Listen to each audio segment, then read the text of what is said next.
जी को आमंत्रित करता हूं। शरद जी, स्वागत आपका। मैं आपसे जानना चाहता हूं कि समाजवादी पार्टी की तरफ से नेता प्रतिपक्ष का नाम कुछ तय हुआ या नहीं? ब्रिजेश जी, अपने पटल पे बुलाने के लिए बहुत बहुत आभार। बहुत ज़्यादा हर्षित हैं हम लोग। हालांकि जिम्मेदारी का भार भी बढ़ा है कंधों पे, उसको पूरी तरह से महसूस कर रहे हैं। समाप्तवादी बोलने वाले कैंसर तक पे आ गए हैं। जनता जनार्दन का बहुत बहुत आभार। जनता जनार्दन का जो आदेश था सर आंखों पर, और ये सब दूर होना चाहिए था, और ज़्यादा ऊर्जा और ज़्यादा जिम्मेदारी के साथ काम करने की ज़रूरत है। आपका सवाल बिल्कुल दुरुस्त है।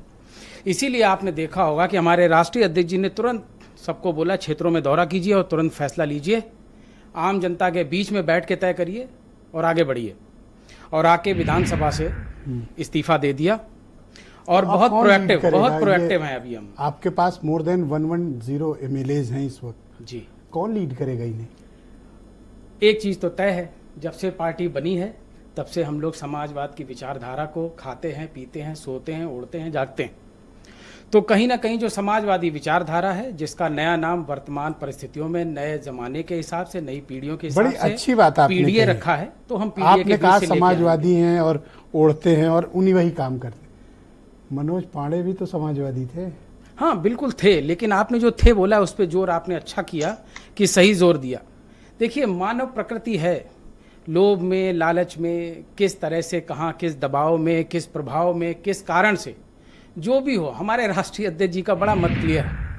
कोई भी छोड़ के जाना चाहता है उसका हाथ मत पकड़िए, क्योंकि वो विचारधारा का हाथ पहले छोड़ देता है, फिर पार्टी आप छोड़िए ना, आप बात को घुमा रहे हैं। नहीं, मैं बिल्कुल स्पष्ट। नेता प्रतिपक्ष के लिए शिवपाल यादव का नाम फाइनल है? शोषित दबे कुचलों के बीच से कोई चेहरा निकल के आएगा जो पीडीए की लड़ाई लड़ रहा होगा, पीडीए की लड़ाई लड़ेगा।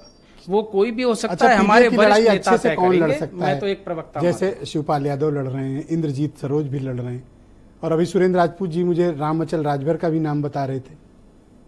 नहीं, देखिए, मीडिया का अपना, पत्रकार साथियों का अपना तरीका है काम करने का, और स्वाभाविक एक जिज्ञासा है समाज में भी ये जानने की, और समाजवादी पार्टी के प्रति इस तरीके का जो जिज्ञासा है वो भी हमें बहुत शक्ति देता है। हम इससे पूरी तरह सहमत। अब तो परिषद में भी, लेकिन जब तक पटल पे गंभीर चर्चा नहीं हो पाएगी तब तक। जी, नेता प्रतिपक्ष का पद अब तो परिषद में भी सुना मिलने वाला है, स्ट्रेंथ हो गई है। पार्टी को जनता जनार्दन ने ताकत दी है, तो जनता की अपेक्षा भी है कि हमारे जो भी, चाहे विधान परिषद में हो चाहे विधानसभा में, नेक्स्ट क्वेश्चन है कि 9 प्रमुख प्रभाव होगा। 9 विधानसभा की सीटें खाली हुई, नहीं जी, जो मेंबर ऑफ पार्लियामेंट बने उन सीटें खाली की हैं। जी, कांग्रेस के साथ ही लड़ना है। हमारा गठबंधन तो यथावत है, और गठबंधन ये विचारधारा कांग्रेस का इसमें कुछ है नहीं 9 सीटों में, तो इनको कोई सीट बनती है? नहीं, ये सब कहाँ, इंडिया गठबंधन है, तिरंगा के लिए चलता है।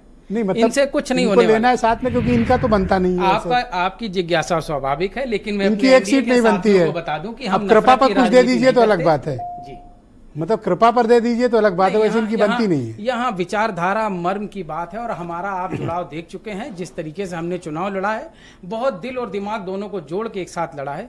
कोई दुराव नहीं, कोई प्रभाव नहीं, और कोई इस तरीके की सोच नहीं। ठीक, मैं सहारनपुर के रहने वाले और कांग्रेस कमेटी के